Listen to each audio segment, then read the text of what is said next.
Hello everyone, welcome to Clean Coder YouTube channel. If you are new to this channel, I'll highly recommend you to subscribe to my channel as I make content related to software engineering, system design, and data structures and algorithms. Today we are going to study volatile keyword in Java. Again, this is a very widely asked interview question. If you are a Java engineer or Java backend engineer, I'm sure like interviewer would be asking you this question. So if you appear for 100 interviews, I'm sure at least 50 would ask you what is a volatile keyword in Java.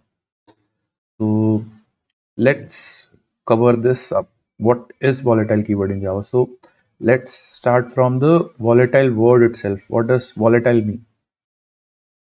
So volatile mean nothing but that can change suddenly and unexpectedly. Suddenly and unexpectedly. This is the meaning of volatile. So let me go through you an example using which you will get to understand the significance of a volatile keyword. Uh, so let's say we have a main thread and uh,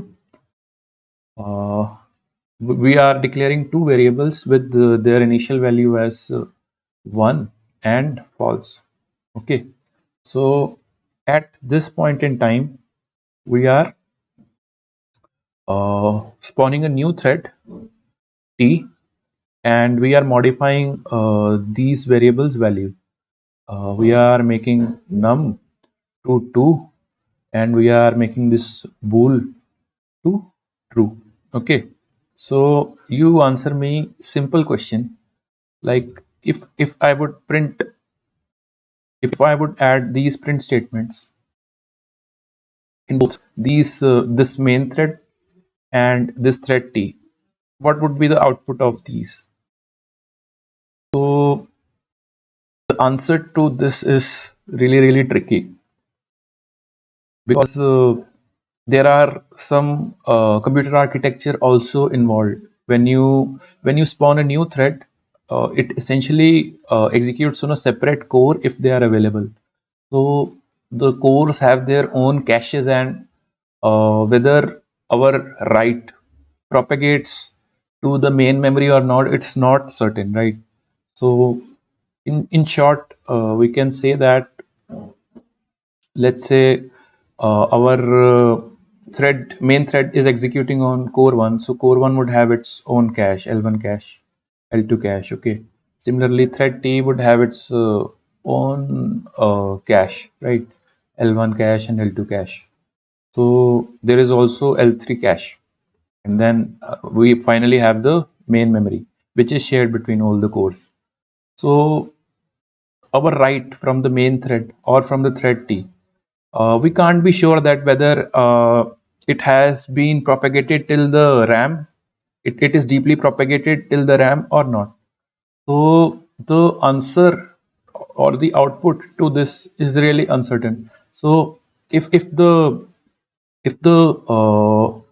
value is propagated to the main memory, so both will return 2 and true, right?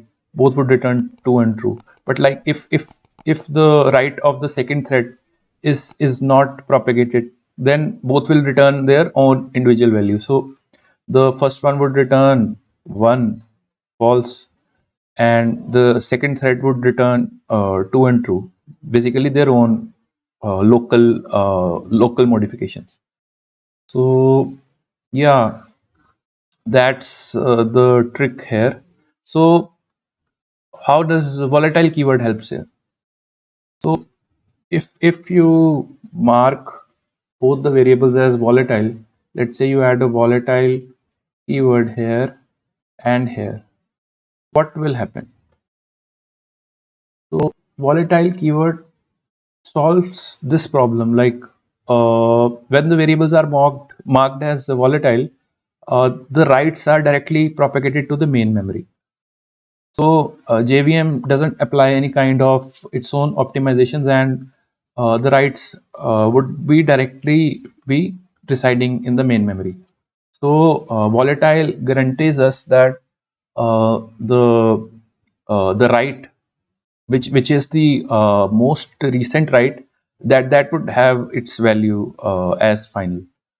So in this case, since the most recent write is by the thread T, which is 2, so this write would dominate, and this would be printed in both the uh, print statements. So this is how volatile keyword helps us in Java programming. So let's move to the next slide now. So this is the catch here actually. So volatile only solves visibility problem. Previously we have seen that if we propagate the write to the deepest level, that is RAM, then visibility problem is solved. But people usually misunderstand that it also solve atomicity problem, and sometimes they confuse it with the synchronized keyword or synchronize in synchronization in Java. So frankly speaking, volatile does not solve that problem, and we need to be careful of not assuming that volatile will solve that problem. So let me move to the next slide now. So the synchronization basically solves both the problems. So synchronization solves visibility and atomicity problem. So when should we use volatile keyword if synchronization solves the problem which volatile solves? Though, so the answer is simple. When we only need the solution for the visibility problem, then we can use the volatile keyword. But if atomicity is also needed or atomicity is also required, then we can't use the volatile keyword. So that's the short answer to a long story. So the detailed answer or in-depth answer for that will be referring this blog written by Balden. So this is a really good website, and they have a really beautiful explanation. And hey guys, do check out this Instagram channel, Clean Coder Community, for all the jokes and memes related to software engineering. Thanks a lot.